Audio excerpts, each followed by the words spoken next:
ಕರ್ನಾಟಕ ತಾಯಿಗೆ, ಈ ಪುಣ್ಯ ಭೂಮಿಗೆ ಹಾಗೂ ಕರ್ನಾಟಕದ ಪ್ರಜೆಗಳಿಗೆ ನಾನು ತಲೆಬಾಗಿಸಿ ನಮಸ್ಕರಿಸುತ್ತಿದ್ದೇನೆ. ಗೌರವಾನ್ವಿತ ಒರಿಸ್ಸಾದ ಮಾಜಿ ಮುಖ್ಯ ನ್ಯಾಯಮೂರ್ತಿಗಳು ಮತ್ತು ಭಾರತದ ಸುಪ್ರೀಂ ಕೋರ್ಟ್ನ ಮಾಜಿ ನ್ಯಾಯಮೂರ್ತಿಗಳು ಶ್ರೀ ಜಸ್ಟಿಸ್ ವಿ ಗೋಪಾಲ್ ಗೌಡ ಅವರು, ನಮಸ್ಕಾರ. ಗೌರವಾನ್ವಿತ ಕೇಂದ್ರ ರಾಜ್ಯ ಸಚಿವರು, ರೈಲ್ವೆ ಸಚಿವಾಲಯ ಮತ್ತು ಜಲಶಕ್ತಿ ಸಚಿವಾಲಯ ಹಾಗೂ ಸಂಸದರು, ತುಮಕೂರು ಲೋಕಸಭಾ ಕ್ಷೇತ್ರ ಶ್ರೀ ವಿ ಸೋಮಣ್ಣ ಅವರು, ಗೌರವಾನ್ವಿತ ಸಂಸದರು, ಕೋಲಾರ ಕ್ಷೇತ್ರ ಶ್ರೀ ಎಂ ಮಲ್ಲೇಶ್ ಬಾಬು ಅವರು, ಗೌರವಾನ್ವಿತ ಮಾಜಿ ಉಪಸಭಾಪತಿ ಕರ್ನಾಟಕ ವಿಧಾನಸಭೆ ಮತ್ತು ಮಾಜಿ ಶಾಸಕರು ಚಿಂತಾಮಣಿ ಕ್ಷೇತ್ರ ಶ್ರೀ ಎಂ ಕೃಷ್ಣಾರೆಡ್ಡಿ ಅವರು, ಅನಿತಾ ಚಾರಿಟಬಲ್ ಟ್ರಸ್ಟ್ ಅಧ್ಯಕ್ಷರು ಡಾಕ್ಟರ್ ಎನ್ ಯುಧಿಷ್ಠರ್ ಅವರು, ಲಿಯೋ ಕ್ಲಬ್ ಆಫ್ ಮಾರ್ಗ್ ಅಧ್ಯಕ್ಷರು ಶ್ರೀ ನವೀನ್ ಜಿ ಕೃಷ್ಣ ಅವರು ಮತ್ತು ವೇದಿಕೆ ಮೇಲೆ ಉಪಸ್ಥಿತರಿರುವ ಇತರ ಹಿರಿಯ ವಕೀಲರು, ಸಾಮಾಜಿಕ ಕಾರ್ಯಕರ್ತರು ಹಾಗೂ ಇತರ ಗಣ್ಯರಿಗೆ, ಮಾಧ್ಯಮ ಮಿತ್ರರಿಗೆ, ಚಿಂತಾಮಣಿಯಲ್ಲ ನನ್ನ ಸಹೋದರ ಸಹೋದರಿಯರಿಗೆ,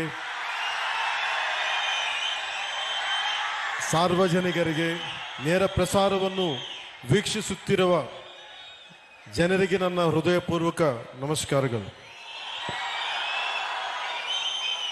ఇక్కడికి వచ్చిన మా అభిమానులకి, జన సైనికులకి, ఆడపడుచులకి నా హృదయపూర్వక నమస్కారం.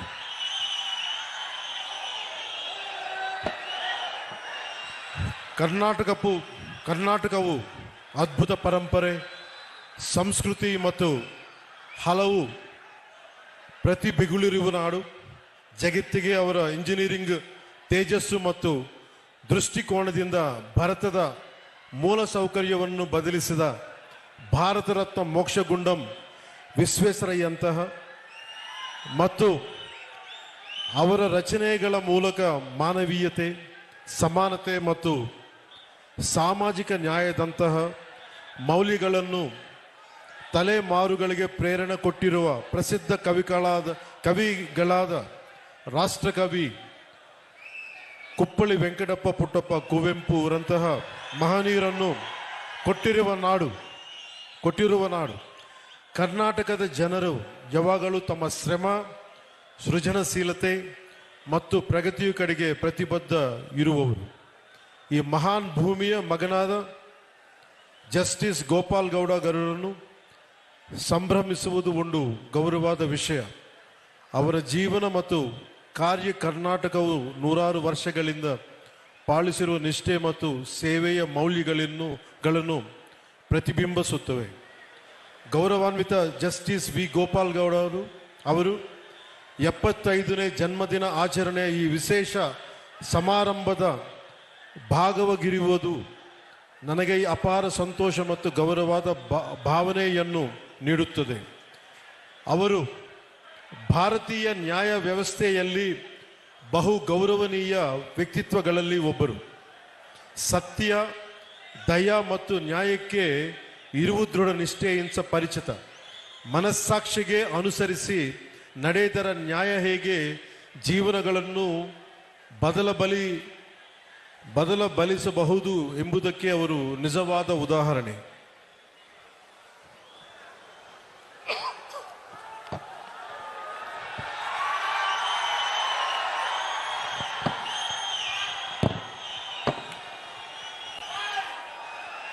ఒక వ్యక్తి తన జీవితాన్ని ఎలా జీవించాలి, పదవిలో ఉన్నప్పుడు తన శక్తిని ఎవరి కోసం ఉపయోగించాలి, పదవి దిగాక కూడా తన గళం ఎవరి కోసం వినిపించాలన్న ప్రశ్నకు సమాధానం మన కళ్ళ ముందే నిలబడిన ఒక వ్యక్తి రూపంలో ఉంది.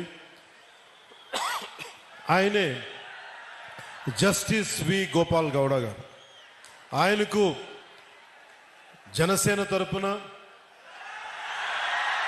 ప్రజల తరపున నా హృదయపూర్వక జన్మదిన శుభాకాంక్షలు.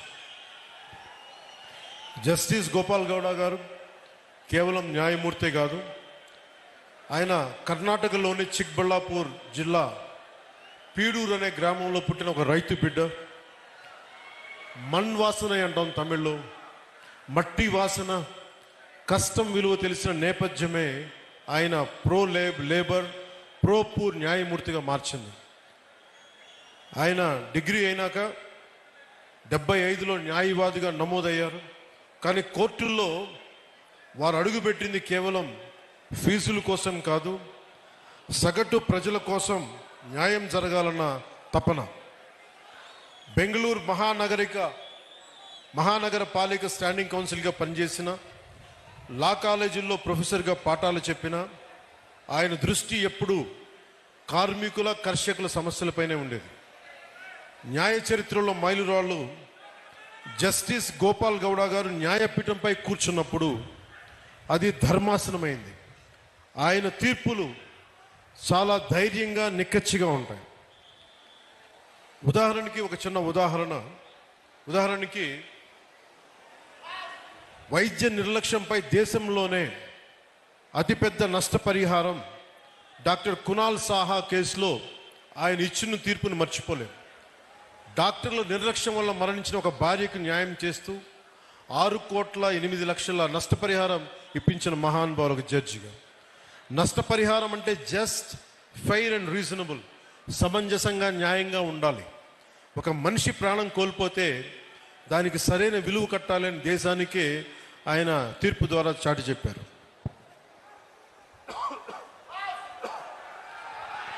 కార్మికుడికి రక్షణ, ఒక హైకోర్టు తీర్పును కొట్టివేస్తూ కార్మికుడికి అక్రమ తొలగింపునకు పరిహారం బదులు ఉద్యోగం పునరుద్ధరణ, రీఇన్స్టేట్మెంట్ తప్పనిసరి అని తేల్చి చెప్పారు.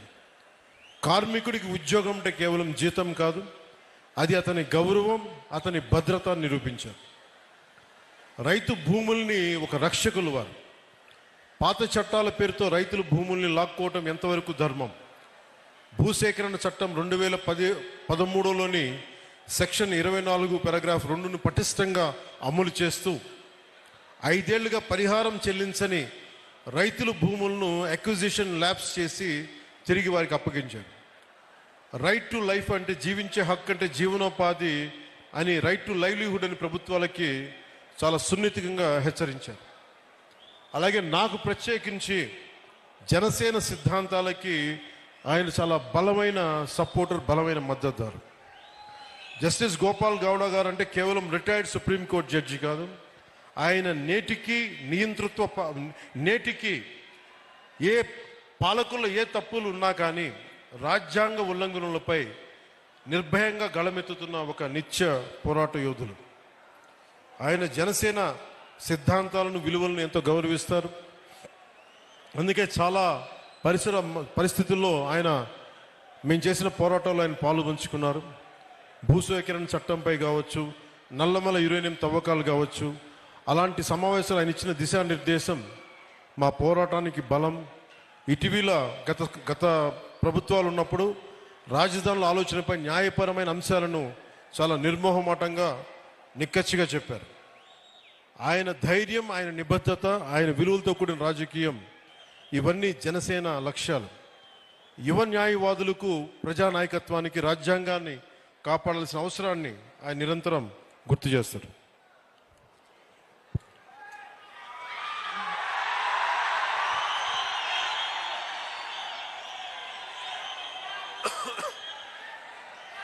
జస్టిస్ గోపాల గౌడ గారికి నాకు కామనాలిటీ ఏంటంటే యువత, మహిళలు, రైతు, కర్షకులు, అలాగే పర్యావరణం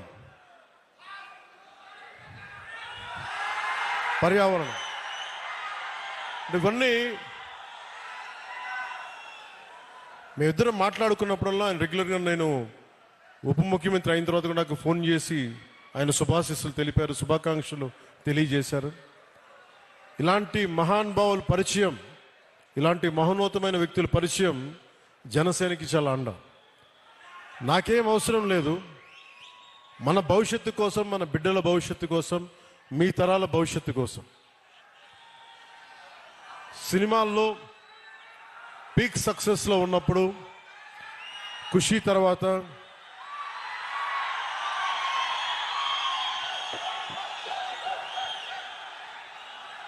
నేను ఒకటే ఆలోచించాను.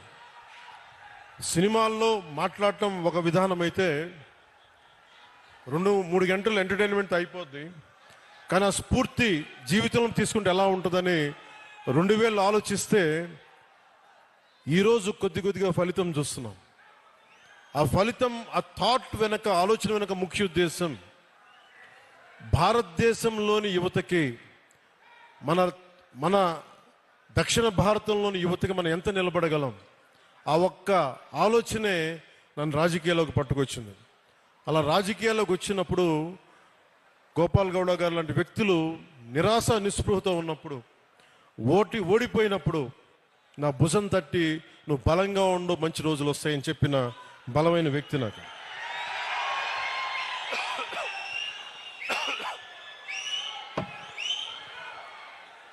ఇది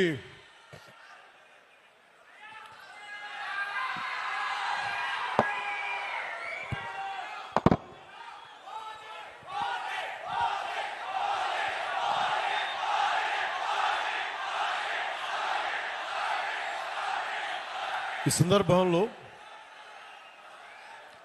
సినిమాలు ఇవన్నీ ఆనందం, మంచిది, కానీ మనకి సినిమాకి వెళ్ళి చూడాలన్నా పర్యావరణం కానీ, అలాగే కుల కట్టుబాట్లని ఛేదించి, కులాల్ని దాటి మనం భారతీయులుగా ముందుకెళ్ళాలి. ఇలాంటివన్నీ కూడా నాకు గోపాల్ గౌడ గారి సంభాషణలు దొల్లుతూ ఉంటాయి. అలాగే ఇక్కడికి రాగానే చాలామంది పెద్దలంతా మాట్లాడారు, ఇక్కడ మనకి నీటి సమస్య ఉందని. పెన్నార్ మరియు పలార్ నదీ పరివాహక ప్రాంతం మీద 10,000 చదరపు కిలోమీటర్ల వరకు విస్తరించి ఉంది మన పూర్వపు కోలార్ ప్రాంతం. ఒకప్పుడు ఇది సిటీ ఆఫ్ లేక్స్, సరస్సుల నగరంగా పేరుగాంచిన బెంగళూరుకి దగ్గరలో ఉన్న ఈ కోలార్ ప్రాంతంలో దాదాపు 5,000 పైగా చెరువులు ఉన్నాయి.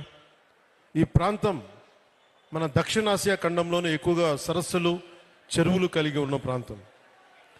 ఇది మన పూర్వీకులు, మధ్యయుగ పాలకులు నీటి సంరక్షణ, నీటి పరివాహక నిర్వహణ వారికి ఉన్న అపార విజ్ఞానానికి నిదర్శనం.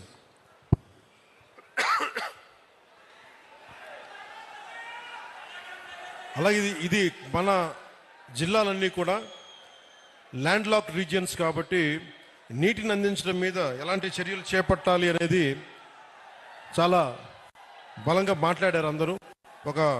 దానికి సంబంధించిన ఇన్ఫర్మేషన్ కూడా ఇచ్చారు.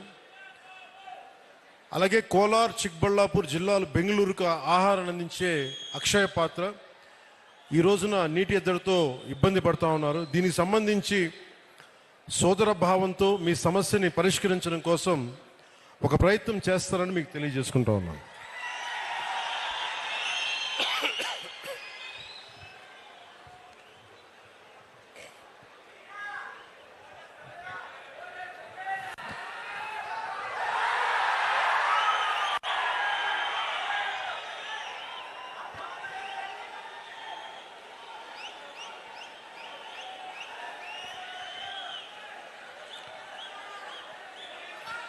ಆಂಧ್ರಪ್ರದೇಶ ಸೀಮೆ ಹತ್ತಿರದ చింతామణి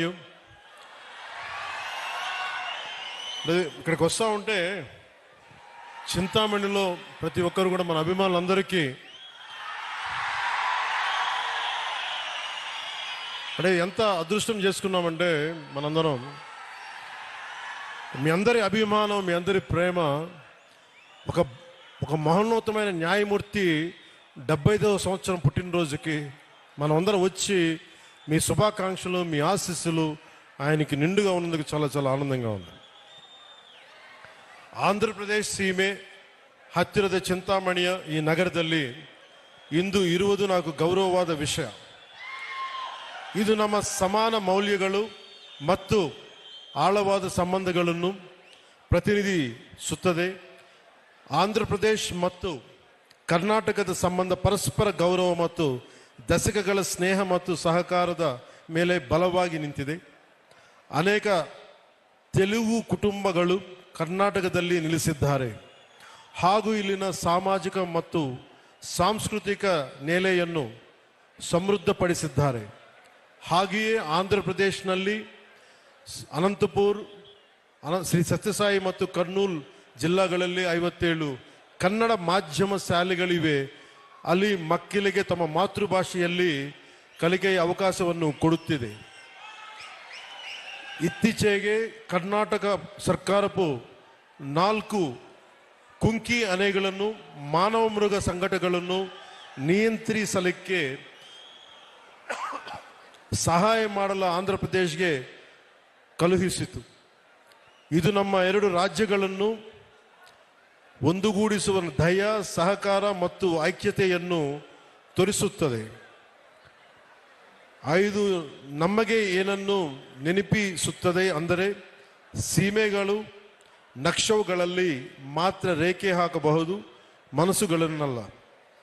ಕುಂಕಿ ಆನೆಗಳ ವರ್ಗಾವಣೆ ಸಮಯದಲ್ಲಿ ಕೆಲವು ಕರ್ನಾಟಕ ಮಂತ್ರಿಗಳು ಅವರ ಭಕ್ತರನ್ನು ಶ್ರೀಶೈಲಂ ದೇವಸ್ಥಾನ ದರ್ಶನ ಮಾಡಲು ಸಹಾಯ ಹಾಗೂ ವಸತಿ ಆಶ್ರಯಗಳ ನಿರ್ಮಾಣ, ಮಠಗಳ ಅನುಗ್ರಹದ ಅನುಮತಿ, ಅನ್ಯ ಸಂಬಂಧ ವಿಷಯಗಳು ಸಹಾಯ ಮಾಡಬೇಕಾಗಿ ವಿನಂತಿಸಿದಂತೆ ಗೌರವಾನ್ವಿತ ಮುಖ್ಯಮಂತ್ರಿ ಶ್ರೀ ನಾರಾ ಚಂದ್ರಬಾಬು ನಾಯ್ಡುರವರ ಮತ್ತು ನಾನು ಸಂಬಂಧಿತ ವಿಭಾಗಗಳೊಂದಿಗೆ ಸಭೆ ಮಾಡಿದ್ದೇವೆ. ಗೌರವಾನ್ವಿತ ಪ್ರಧಾನಮಂತ್ರಿ ಶ್ರೀ ನರೇಂದ್ರ ಮೋದಿಜಿ ಅವರ ನೇತೃತ್ವದಲ್ಲಿ ಕೇಂದ್ರ ಸರ್ಕಾರ ಸಹಾಯದೊಂದಿಗೆ ನಮ್ಮ ಪ್ರೀತಿಯ ಕರ್ನಾಟಕ ಜನರಿಗೆ ಈ ಸಮಸ್ಯೆಗಳನ್ನು ಸುಲಭವಾಗಿಸುವ ಕಾರ್ಯದಲ್ಲಿದ್ದೇವೆ. ಈ ವೇದಿಕೆ ಮೂಲಕ ನಾನು ಹೇಳಬೇಕೆಂದು ಇಷ್ಟಪಡುವುದೇನೆಂದರೆ, ಕಲೆ ಮತ್ತು ಸಂಸ್ಕೃತಿ ನಮ್ಮನ್ನು ಒಂದುಗೂಡಿಸಬೇಕು, ಹೊರತು ಬೇರೆ ಮಾಡಬಾರದು. Art and culture should unite us, not divide us. ನಾವು ಎಲ್ಲರೂ ಭಾರತ ಮಾತೆಯ ಮಕ್ಕಳು, ಸಾಮಾನ್ಯ ಮೌಲ್ಯಗಳ ಮತ್ತು ಪರಸ್ಪರ ಗೌರವಕ್ಕೆ ಬದ್ಧರಾಗಿರುತ್ತವೆ. ಆಂಧ್ರಪ್ರದೇಶಕ್ಕೆ ಕರ್ನಾಟಕ ಮೇಲೆ ತುಂಬ ಪ್ರೀತಿ ಇದೆ ಮತ್ತು ಇಲ್ಲಿನ ಕಲೆ, ಸಂಸ್ಕೃತಿ ಮತ್ತು ಪರಂಪರೆಗಳನ್ನು ಯಾವಾಗಲೂ ಗೌರವದಿಂದ ಸ್ವಾಗತಿಸುತ್ತದೆ ಮತ್ತು ಸಂಭ್ರಮಿಸುತ್ತದೆ.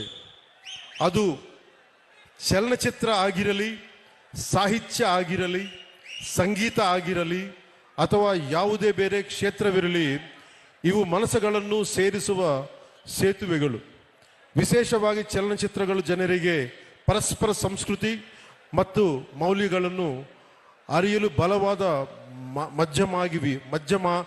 ಮಾಧ್ಯಮವಾಗಿವೆ. ಈ ಏಕತ್ವದ ಮತ್ತು ಪರಸ್ಪರ ಗೌರವದ ಭಾವನೆಯೇ ನಮ್ಮ ಜೀವನದ ಪದ್ಧತಿಯಾಗಬೇಕು. ಇದೇ ರೀತಿ ನಾವು ನಮ್ಮ ಸಮಸ್ತ ಭಾರತವನ್ನು ಸಂಭ್ರಮಿಸಬೇಕು. ಜಸ್ಟಿಸ್ ಗೋಪಾಲಗೌಡ ಅವರಿಗೆ 75ನೇ ಜನ್ಮದಿನದ ಹೃದಯಪೂರ್ವಕ ಶುಭಾಶಯಗಳು. ಇಂದಿನ ಸಂಭ್ರಮ ಕೇವಲ ಅವರ ಜೀವನದಲ್ಲಿ ಒಂದು ಮೈಲಿಗಲ್ಲದೆ, ಇದು ಅವರ ನಂಬಿರುವ ಆದರ್ಶಗಳಿಗೆ ಕೊಡುವ ಒಂದು ಗೌರವ ವಂದನೆಯಾಗಿದೆ. ಇತರರಿಗಾಗಿ ಬದುಕುವುದು ಮತ್ತು ನ್ಯಾಯಕ್ಕಾಗಿ ನಿಲ್ಗುವುದರಲ್ಲಿ ನಿಜವಾದ ಶ್ರೇಷ್ಠತೆ ಅಡಗಿದೆ ಎಂದು ಅವರ ಜೀವನ ನಮಗೆ ನೆನಪಿಸುತ್ತದೆ. ಅವರಿಗೆ ಉತ್ತಮ ಆರೋಗ್ಯ ಮತ್ತು ಸಮೃದ್ಧಿಯನ್ನು ಆಶಿಸುತ್ತೇನೆ.